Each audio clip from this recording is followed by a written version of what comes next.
the day Max lost his temper.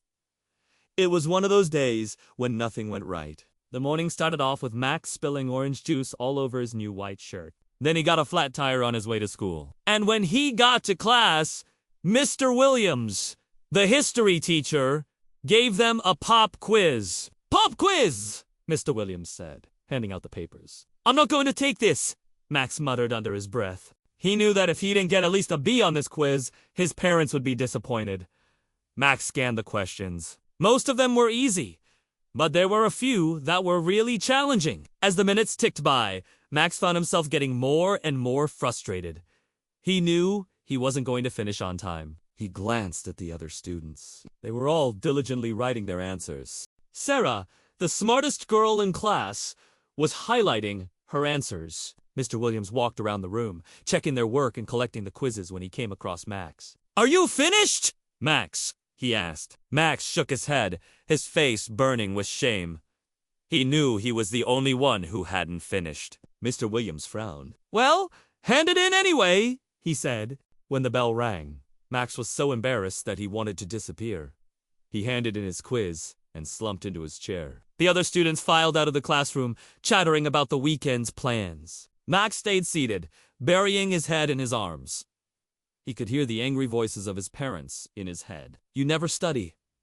You never listen to your teachers. You're just lazy." He had heard these words so many times that they echoed in his nightmares. He was so ashamed that he couldn't look at his parents, so he stared at the floor. "Max," his mom said, her voice shaking, "why are you failing your classes?" "I don't know," he mumbled, pushing a pencil into his desk.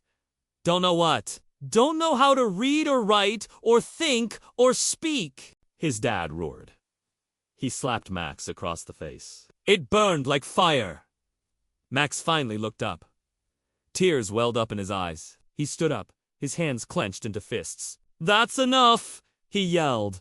His parents gasped. This was the first time Max had ever yelled at them. "Enough," Max repeated, his voice trembling with anger.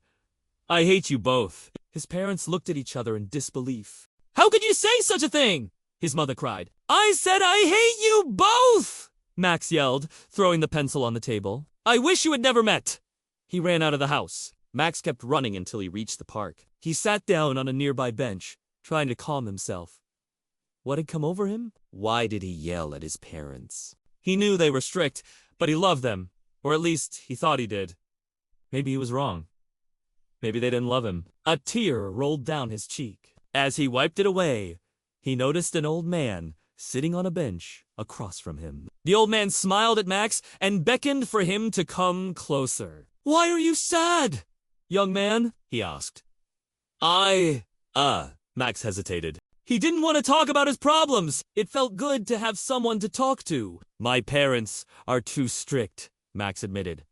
"I tried to tell them, but they won't listen." The old man nodded understandingly. "Sometimes our own children don't understand us, and sometimes we don't understand our children," he said. "But that doesn't mean we should yell at them or hit them. We must guide them with love and respect." "But how can I make them understand?" Max asked. "Show them that you're trying," the old man replied.